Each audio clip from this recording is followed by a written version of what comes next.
baik daripada orang lain, ya. Contohnya kita melihat Pandi, Pandi itu selalu terlambat pulang. Kenapa? Karena terlambat menulis, berarti saya lebih pintar dari Pandi. Berarti itu bukan sifat tawadu, tetapi setiap kita melihat orang lain kita harus berprasangka bahwa mereka ini adalah dia ini lebih baik dari saya. Nah, berarti itu adalah tawadu, ya. Apabila kita melihat orang lain, dalam hati kita berkata, dia lebih baik dariku. Nah, setelah muncul perasaan seperti itu, maka pasti kita tidak merasa lebih pintar dan menghindarkan kita dari kesombongan, ya. Jadi jangan melihat orang lain langsung bilang, saya lebih pintar dari itu. Nah, kapan di dalam perasaan, di dalam hati kita muncul perasaan seperti itu, maka kita termasuk orang yang sombong, ya. Nah, berarti itu yang disebut dengan tawadu. Sama halnya dengan filsafat padi tadi, ya. Nah, kenapa saya bertanya mengenai masalah padi tadi? Karena padi itu apabila sudah berisi, dia tidak pernah menghadap ke atas. Padi yang sudah berisi itu pasti akan menunduk, ya. Dia tidak memperlihatkan bahwa saya ini kuat karena saya berisi, tetapi dia memperlihatkan bahwa ketika saya berisi maka saya harus tunduk. Nah, sama halnya dengan sikap tawadu. Semakin banyak yang kita pahami, semakin banyak yang kita mengerti, maka semakin kita harus menghormati orang lain, ya. Coba diperhatikan. Toh? Nah, apa yang kita lihat di atas? Ada sebatang atau setangkai padi. Nah, itu padi kalau sudah berisi pasti tunduk. Nah, tidak pernah kita dapatkan padi yang berisi menghadap ke atas. Nah, berarti ini adalah contoh sikap tawadu yang diambil dari tumbuhan, ya. Nah, apa bedanya dengan kita manusia? Nah, sama halnya dengan kita manusia. Toh? Padi itu menunduk karena dia berisi, sementara manusia itu bersujud kepada Allah karena dia merasa sebagai hamba, ya. Karena dia merasa lebih rendah, ya. Berarti dia harus tunduk. Sebelum lanjut,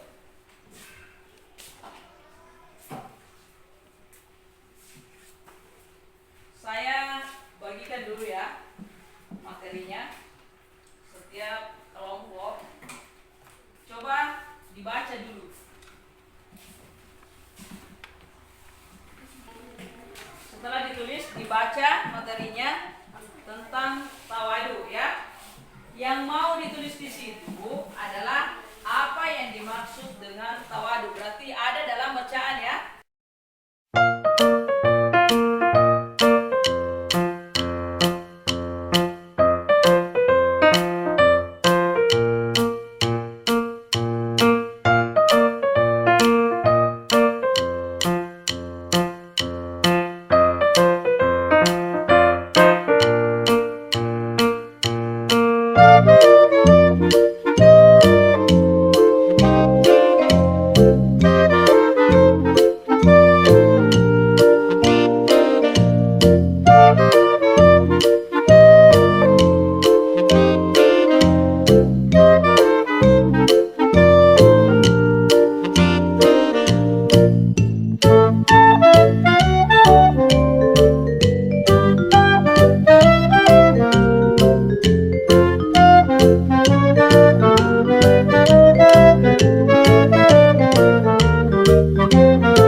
Yang kedua,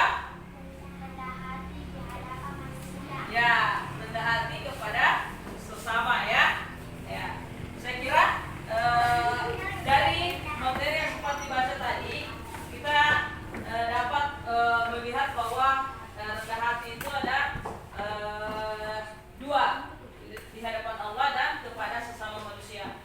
Dari materi tadi bisa diperhatikan ada hadis yang disampaikan oleh Rasulullah SAW yang artinya siapa yang tawadu karena Allah, maka Allah akan mengangkat derajatnya di dunia dan di akhirat, dan siapa yang sombong maka Allah akan merendahkannya. Nah, saya kira setelah kita melaksanakan atau beraktivitas dalam pelajaran hari ini, maka sebaiknya kita menyimpulkan dulu pelajaran kita ya. Jadi sebelum kita pulang, kita harus tahu apa kesimpulan dari pelajaran kita hari ini supaya